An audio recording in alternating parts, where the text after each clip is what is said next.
एक बार फिर से स्वागत है आपका न्यूज इंडिया में और बात करेंगे राजधानी एक्सप्रेस में हरियाणा पंजाब से जुड़ी तमाम खबरों की। यहां हरियाणा में शीतलहर और कोहरे का कहर देखा जा रहा है। कई जिलों में कोहरे का ऑरेंज अलर्ट जारी कर दिया गया है। 7 जिलों में बारिश का अलर्ट भी जारी किया गया है। इसके अलावा हरियाणा में 2 दिन तक झमाझम बारिश होगी। हवा के कारण हरियाणा और पंजाब में बड़ी ठंड देखी जा रही है। हरियाणा में मौसम ने अचानक से करवट बदली है। पश्चिमी विक्षोभ के सक्रिय होने से शनिवार से ही प्रदेश में बारिश का सिलसिला भी जारी है और इसके बाद मौसम के तापमान में गिरावट भी दर्ज की गई है। मौसम विभाग ने हरियाणा के 7 जिलों में बारिश का अलर्ट जारी किया है, जिसमें ओलावृष्टि की भी संभावना जताई गई है। पानीपत, अंबाला, करनाल, कैथल, कुरुक्षेत्र, जींद और पंचकुला वो जिले हैं जिनमें बारिश और ओलावृष्टि का अलर्ट जारी किया गया है। बताया जा रहा है कि उत्तर भारत के पहाड़ी इलाकों में भारी बर्फबारी का असर हरियाणा में भी साफ तौर पर दिखाई दे रहा है।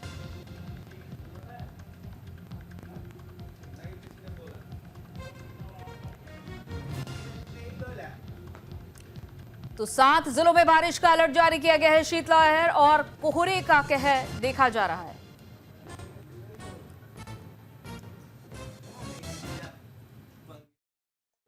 मैं रिश्तेदारी में आया था ये आज, पहले भी आए थे तो ठीक था। अब तो बहुत बुरा हाल हो रहा है, ये गिरने का खतरा रहता है।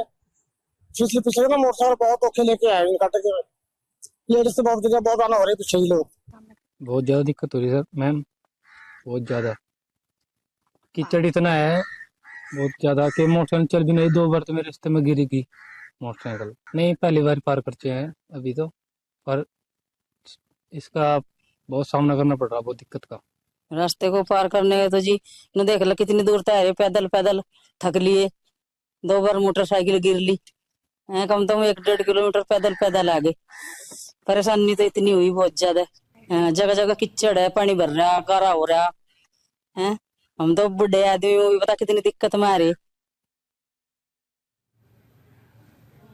और जनता दल यूनाइटेड पंजाब के महासचिव सतनाम सिंह गिल ने सुप्रीम कोर्ट के मुख्य न्यायाधीश को पत्र लिखकर सांसद अमृतपाल सिंह को लोकसभा सत्र में जाने की छूट देने की मांग की है। महासचिव गिल ने मीडिया को संबोधित करते हुए लोकतांत्रिक तरीके से वोट के माध्यम से चुने गए प्रतिनिधि को लोक प्रतिनिधि अधिनियम के तहत दिए गए अधिकारों का जिक्र किया है। अमृतपाल सिंह जल्लूपुर एनएसए और चुनाव जीतने के बाद उन पर यूपीए लगाया गया है, फिर भी उन्हें देश की संसद में जाने का संवैधानिक अधिकार है।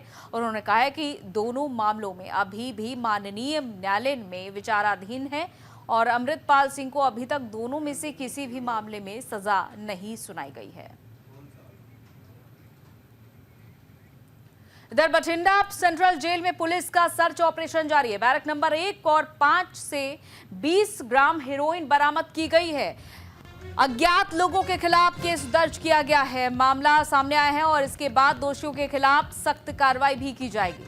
बठिंडा थाना कैंट के प्रभारी ने बताया कि बठिंडा सेंट्रल जेल में सर्च ऑपरेशन चलाया गया था, जिसमें बैरक नंबर 1 ब्लॉक नंबर 5 के बाहर से एक सफेद रंग की डिब्बी मिली, जिसमें 20 ग्राम हेरोइन की बरामदगी हुई है।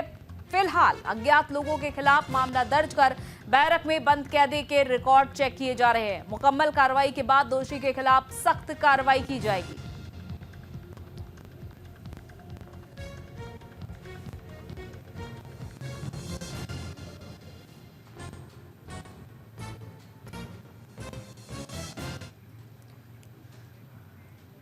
इधर 14 जनवरी को श्री मुक्तसर साहिब की धरती पर माघी मेले के दौरान पंजाब में एक और क्षेत्रीय पार्टी का ऐलान होने जा रहा है। फिलहाल इस सियासी पार्टी का नाम सामने नहीं आया है, लेकिन सियासी पार्टी बनने को लेकर पंजाब में हलचल जरूर देखी जा रही है। फरीदकोट से सांसद सरबजीत सिंह और खडूर साहिब से एमपी अमृतपाल सिंह के पिता तरसेम सिंह ने प्रेस कॉन्फ्रेंस कर श्री मुक्तसर साहिब में होने वाली सियासी कॉन्फ्रेंस में बड़ी संख्या में हिस्सा लेने की अपील की है। तो वहीं दलजीत सिंह चीमा के द्वारा बनाई गई नई क्षेत्रीय पार्टी की रजिस्ट्रेशन को लेकर उठाए गए सवाल का जवाब दिया। उन्होंने कहा कि जिस संविधान के अधीन उनकी पार्टी या अन्य पार्टियां रजिस्टर हुई हैं, उसी संविधान के अधीन अपनी पार्टी रजिस्टर्ड करवाएंगे।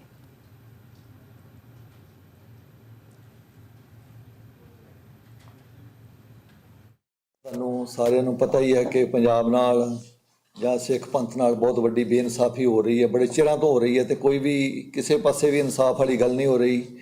ਜੇ ਬੰਦੀ ਸਿੰਘਾਂ ਦਾ ਮਾਮਲਾ ਹੈ ਤੇ ਉਹ ਵੀ ਬੜੇ ਚਿਰ ਤੋਂ ਲਟਕਿਆ ਹੋਇਆ, ਕਿਸਾਨਾਂ ਦਾ ਮਾਮਲਾ ਤੇ ਉਹ ਵੀ ਕਿਸ ਹੱਦ ਤੱਕ ਪਹੁੰਚਿਆ ਹੋਇਆ, ਤੇ ਕੋਈ ਸਰਕਾਰ ਕੋਈ ਉਹਨਾਂ ਦੇ ਕੰਨਾਂ ਤੇ ਜੂੰ ਹੀ ਨਹੀਂ ਸਰਕ ਰਹੀ। ਤੇ ਸਾਡੀਆਂ ਜਿਹੜੀਆਂ ਮੇਰੇ ਖਿਆਲ ਹੈ ਕਿ ਪੋਲੀਟੀਕਲ ਪਾਰਟੀਆਂ ਵਾ ਉਹ ਵੀ ਇਹਦੇ ਵਾਸਤੇ ਇੰਨੀਆਂ ਸੀਰੀਅਸ ਨਹੀਂ ਗਈਆਂ, ਕਿਉਂਕਿ ਇਹ ਜੋ ਮਸਲਾ ਚਿਰ ਤੋਂ ਚੱਲ ਰਿਹਾ ਹੈ। ਹੁਣ ਚੰਡੀਗੜ੍ਹ ਦਾ ਇਸ਼ੂ ਆ ਗਿਆ ਕਿ ਉੱਥੇ ਮੁੱਖ ਸਕੱਤਰ ਲਾਇਆ ਜਾ ਰਿਹਾ ਕਿ ਜੋ ਇੱਕ ਸਟੇਟ ਦੀ ਚ ਹੁੰਦਾ ਵਾ, ਤੇ ਜੋ ਸਲਾਹ ਮੇਰੇ ਖਿਆਲ ਚੰਡੀਗੜ੍ਹ ਤੋਂ ਪੰਜਾਬ ਦਾ ਅਧਿਕਾਰ ਜਿਹੜਾ ਉਹ ਵੀ ਖਤਮ ਕੀਤਾ ਜਾ ਰਿਹਾ। दर हिंदुस्तान शक्ति सेना के प्रमुख पवन गुप्ता को पार्टी के कार्यकर्ताओं ने दोबारा से पार्टी अध्यक्ष चुना है। हमारे सहयोगी बलिंदर सिंह ने पवन गुप्ता से बातचीत की, सुनिए। मेरे साथ इस वक्त हिंदुस्तान शक्ति सेना के अध्यक्ष श्री पवन गुप्ता जी मौजूद है। आज उनकी मीटिंग थी, मीटिंग में क्या कुछ निकल के आया सबसे बात करेंगे। गुप्ता जी, मीटिंग में क्या कुछ निकल कर आया?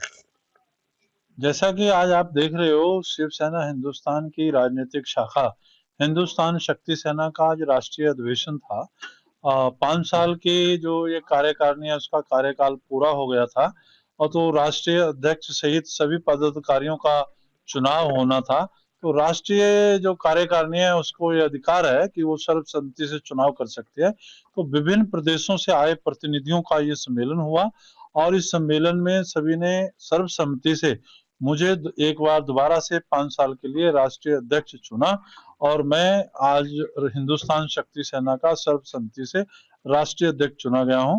और आने वाले समय में 5-6 दिनों में हमें जो अधिकार दिया गया है राष्ट्रीय कार्यकारिणी की ओर से सर्वसम्मति से, उसी अधिकार के तहत मैं राष्ट्रीय जो पदाधिकारी हैं उनकी घोषणा करूंगा। गुप्ता जी, पार्टी को आगे लेकर किस तरह की रणनीति तैयार की जाएगी, क्योंकि बहुत बड़ी पार्टी है जैसे आपने बताया, क्या कुछ एजेंडा होगा पार्टी का? पार्टी का आज जो एजेंडा 5 पॉइंट पे तय किया गया है, इसमें सबसे पहले ये तय किया गया कि पूरे देश में संगठन मजबूत बनाया जाएगा ताकि हम हर प्रदेश में हर प्रकार के चुनाव लड़ सकें। दूसरा, इसमें तय किया गया है कि हम जो काफी लंबे समय से बात कर रहे हैं कि एक अखिल भारतीय हिंदू मंदिर प्रबंधक एक्ट, जैसे एसजीपीसी का 1925 का एक्ट है, उसी तर्ज पे ये कानून बने, देश के पार्लियामेंट में इस कानून को पास किया जाए। दूसरा, हमने इसमें एक एजेंडा हमारी कार्यकारिणी ने तय किया है कि देश भर में गौ माता का जो हत्या है उस पर पूर्ण पाबंदी लगाई जाए, और राष्ट्रीय गौ माता का इसको दर्जा दिया जाए। कितने जो डेलीगेट्स हैं तुम्हारे, जो कितने प्रदेश से आए आज डेलीगेट, कितने प्रदेशों से आए? अलग अलग प्रदेशों से लगभग 125 से ऊपर प्रतिनिधि थे, जो लगभग अलग अलग राज्य जैसे दिल्ली हो गया, राजस्थान हो गया, हिमाचल, चंडीगढ़, बिहार, पश्चिम बंगाल से हमारे कुछ प्रतिनिधि नहीं आ पाए। तो इस तरह से सभी राज्यों से मिलाकर 125 के लगभग प्रतिनिधि। बिल्कुल। सो ये थे हिंदुस्तान शक्ति सेना के अध्यक्ष पवन गुप्ता, जिनको दोबारा से फिर से पार्टी का अध्यक्ष बनाया गया, और पार्टी को आगे ले जाने के लिए आज बड़ी मीटिंग हुई, और आने वाले समय में दिल्ली में चुनाव को लेकर किस उम्मीदवार को जो समर्थन देंगे ये फैसला आगे जाकर करेंगे। पटियाला से बलिंदर सिंह। और रोहतक एमडीयू में संविधान गौरव समारोह और राष्ट्रीय युवा दिवस समारोह का आयोजन हुआ। यहां केंद्रीय ऊर्जा एवं शहरी निकाय मंत्री मनोहर लाल मुख्य अतिथि के रूप में पहुंचे। यहां सभी ने भारत माता की जय के उद्घोषों के साथ केंद्रीय मंत्री का स्वागत किया। मुख्य अतिथि पहले एमडीयू कैंपस में पहले डॉक्टर भीमराव अंबेडकर और स्वामी विवेकानंद की प्रतिमा पर पुष्प अर्पित किए। इसके बाद टैगोर सभागार में समारोह में शामिल होने पहुंचे, और इस दौरान मनोहर लाल कार्यक्रम को संबोधित किया।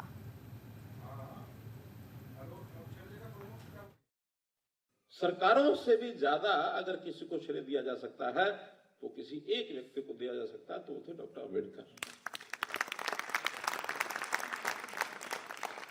डॉक्टर अंबेडकर को हम किसी एक जाति से बांध के ना देखें, किसी एक जाति के लीडर नहीं थे वो सारे समाज के लीडर थे, समाज में कमजोर वर्गों के लीडर थे। और हाँ, कमजोर वर्ग ही नहीं, वो जो देश के निर्माता हैं या देश में जिनका आर्थिक योगदान है, उसमें भी अपनी भूमिका उन्होंने पूरी निभाई। देश का उद्योग कैसे हो, देश की आर्थिक स्थिति कैसे हो, इस पर भी उस समय उन्होंने पूरे विचार रखे हैं। वो विषय शायद उतना ज्यादा उभर करके आता नहीं है, लेकिन देश के अग्रणी नेताओं में मैं तो यहां तक कहता हूं कि Jawaharlal Nehru became the prime minister by accident. अगर उनकी जगह कोई इस बात का हकदार बन सकता है, किसी को आगे लाने की बात सोची जा सकती थी, तो उस समय सरदार वल्लभ भाई पटेल को सोच सकते थे, डॉक्टर अम्बेडकर को सोच सकते थे।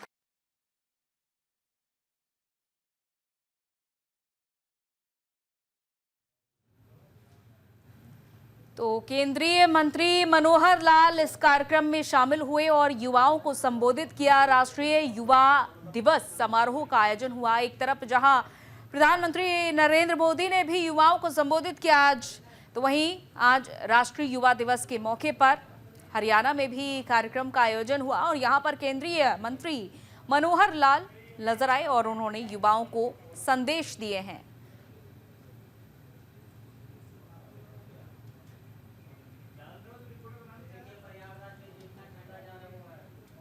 चलिए रुक रहे हैं यहाँ पर एक छोटे से ब्रेक के लिए, जल्द लौटते हैं। ब्रेक के बाद स्वागत है आपका और खबर अगली जालंधर से है, जहां विनीत धीर को जालंधर नगर निगम जालंधर शहर का मेयर बनाया गया है। जालंधर नगर निगम कार्यालय पहुंचकर विनीत धीर ने सबसे पहले पत्रकारों से बातचीत की और इस बीच उन्होंने शहर के कई अहम मुद्दों पर चर्चा की। नमस्कार, आप देख रहे हैं न्यूज इंडिया 24/7 और मैं हूं गीतांशु सेचवाल। इस वक्त हमारे साथ मौजूद हैं शहर के नवनिर्वाचित मेयर विनीत धीर जी और उनसे कुछ बात करेंगे कि किस तरीके से आगे की डेवलपमेंट को वो देखते हैं और किस तरीके का विजन वो रखते हैं एज ए जालंधर के मेयर, और जालंधर के मेयर होने के नाते किस तरीके से वह कोऑर्डिनेशन बनाएंगे अपने अधिकारियों के साथ, सीनियर डिप्टी मेयर और डिप्टी मेयर के साथ, ताकि शहर का सुधार हो सके और आने वाले 5 सालों में जालंधर जो है स्मार्ट सिटी का दर्जा हासिल कर सके। और आने वाली डेवलपमेंट को देखते हुए और चुनावों को देखते हुए क्या उनकी रणनीति है, बात करेंगे शहर के नवनिर्वाचित मेयर विनीत धीर के साथ। सर, सबसे पहले जानेंगे सर, आम आदमी पार्टी में आप पहुंचे हैं और पहुंचते ही जो है आपको एक बड़ी जिम्मेदारी सौंपी है जालंधर के मेयर की, और बहुत बहुत शुभकामनाएं हमारे चैनल की तरफ से पहले तो। और हम जानना चाहेंगे कि किस तरीके से आगे की आपकी रणनीति रहेंगी, क्योंकि हमारी पार्टी की एक नीति है करप्शन फ्री। तो एक जो करप्शन जो यहाँ पर लगा हुआ है हमारे कॉर्पोरेशन डिपार्टमेंट में, तो टैग लग चुका है एक, किस तरीके से वो टैग को रिमूव किया जाएगा और अगले आने वाले 5 सालों में किस तरीके से शहर की तरक्की की जाएगी? सबसे पहले तो मैं आपके चैनल के माध्यम से जितने भी हमारे शहरवासी हैं उनका और हमारी आम आदमी पार्टी की सारी ही सीनियर लीडरशिप का बहुत बहुत मैं थैंक्स भी करना चाहूँगा कि उन्होंने मुझे इतना मुझ पर विश्वास जताया और बहुत बड़ी जिम्मेवारी ये उन्होंने मुझे दी है और मुझे इस काबिल समझा। और शायद जो मेरा पिछला पास्ट करियर, पॉलिटिकल करियर है, उसमें आज तक कभी भी कोई दाग नहीं लगा, शायद इसीलिए मेरी ईमानदारी को देखते हुए आज पार्टी ने मुझे इस जिम्मेवारी पर बिठाया है। और जो हमारे आदरणीय भगवंत मान साहब हैं, उनकी बिल्कुल क्लियर मैसेज है, जीरो टॉलरेंस अगेंस्ट करप्शन, और वो किसी भी कीमत पे करप्शन बर्दाश्त नहीं की जाएगी, वो किसी भी चाहे लेवल पे हो। और जो कॉरपोरेशन में आप बोल रहे हो, अगर जो पहले होता था वो अगर हुआ है तो वो दोबारा नहीं होगा, अब नहीं होगा। ये थे हमारे साथ शहर के मेयर विनीत धीर जी, और आगे भी इनसे मुलाकात होती रहेगी और जानते रहेंगे शहर के हालात क्या हैं और किस तरीके से आगे डेवलपमेंट हो रही है। दर फरीदकोट में एचएमपीवी वायरस को लेकर अलर्ट जारी किया गया है। स्वास्थ्य विभाग ने अलर्ट जारी किया है, एडवाइजरी भी जारी की है। वायरस को लेकर अलर्ट पर है स्वास्थ्य विभाग। तो भीड़ भाड़ वाली जगह पर मास्क लगाना अनिवार्य कर दिया गया है। भारत में चीन से एक और नए वायरस की एंट्री हो चुकी है। एचएमपीवी को लेकर हरियाणा सरकार ने अपनी गाइडलाइन भी जारी कर दी है और इसके मुताबिक civil surgeon Faridkot doctor Chandrashekhar Kakkar ने बताया कि कोविड-19 की तरह एचएमपीवी भी एक संक्रामक रोग है और एक दूसरे से फैलता है। हालांकि इसकी मियाद महज 3 से 6 दिन है और इससे प्रभावित होने वाला व्यक्ति खुद को आइसोलेट करके और परहेज रखकर बड़ी आसानी से ठीक भी हो सकता है।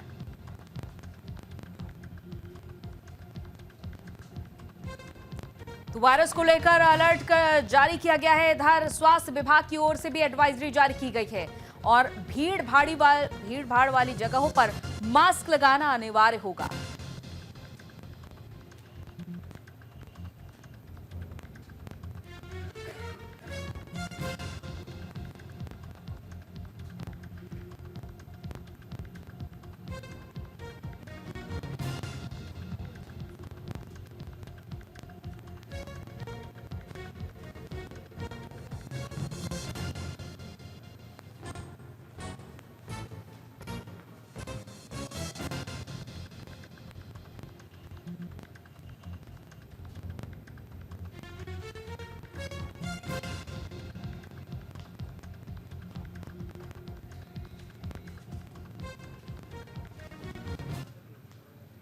इधर Rajiv Gandhi day boarding school का शिलान्यास हुआ। सीएम सुक्खू ने स्कूल का शिलान्यास किया। सीएम सुक्खू ने जनसभा को संबोधित किया। हिमाचल प्रदेश के मुख्यमंत्री सुखविंदर सिंह सुक्खू ने हमीरपुर में Rajiv Gandhi day boarding school का शिलान्यास किया है। उन्होंने कहा है कि Rajiv Gandhi day boarding school गुणात्मक शिक्षा का आधारभूत ढांचा बनेगा।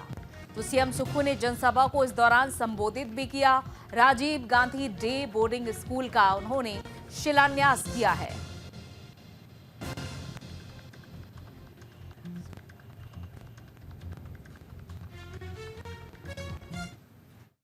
शारीरिक क्षमता मजबूत हो, मानसिक क्षमता मजबूत हो, ये रिष्ट पुष्ट बच्चे हों और स्कूल आने का उनका दिल करे, इस दृष्टि से ये एक परिकल्पना की गई है Rajiv Gandhi day boarding school की।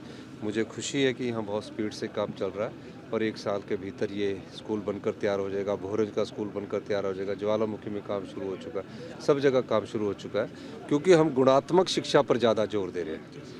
अब स्कूल खोलना कोई बड़ी बात नहीं है, हर गांव में स्कूल खोल सकते हैं, लेकिन अगर बच्चों को वहाँ अच्छे टीचर ना मिले, टीचरों की कमी रहे, तो किस प्रकार से उन स्कूलों की गुणात्मक शिक्षा बनाई जा सकेगी। आज गुणात्मक शिक्षा में हम पूरे हिंदुस्तान में निचले स्तर पर पहुँच गए, 21वें स्थान पर पहुँच गए हैं और 5वीं का बच्चा दूसरी की किताब नहीं पढ़ सकता, तो कहीं ना कहीं कमी रही है। उस कमी को इन शिक्षा संस्थानों से और शिक्षा में और व्यापक बदलाव करके हम मजबूत करेंगे।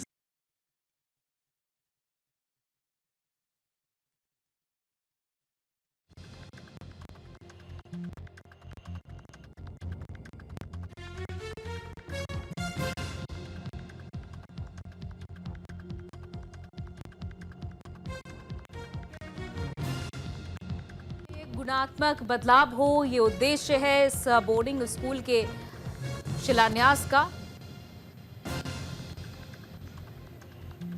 क्योंकि खास तौर पर देखा जाता है कि पहाड़ी इलाकों में बेहतर शिक्षा के अभाव के चलते लोग दूसरी जगह पर पलायन करते हैं और यही वजह है कि राजीव गांधी डे स्कूल का शिलान्यास किया जा रहा है ताकि आगे चल के बच्चों को बेहतर शिक्षा मिल सके और यही प्रयास देखा जा रहा है। तो इसी के चलते सीएम सुक्खू ने इस स्कूल का शिलान्यास किया है। मौके पर तमाम लोग मौजूद रहे। उद्देश्य यही है कि शिक्षा में बड़ा बदलाव किया जाए और जो उम्मीद है अभिभावकों को अपने बच्चों के लिए भविष्य को देखते हुए उसे पूरा किया जा सके। तो Rajiv Gandhi day boarding school जिसकी आधारशिला फिलहाल रखी गई है और देखना होगा कि स्कूल कब तक बनकर पूरा होता है, लेकिन जिस तरीके से शिक्षा के क्षेत्र में बेहतर कदम उठाने का प्रयास लगातार हिमाचल सरकार की ओर से भी देखे जा रहे हैं, उसी के चलते इस स्कूल का भी शिलान्यास किया गया है।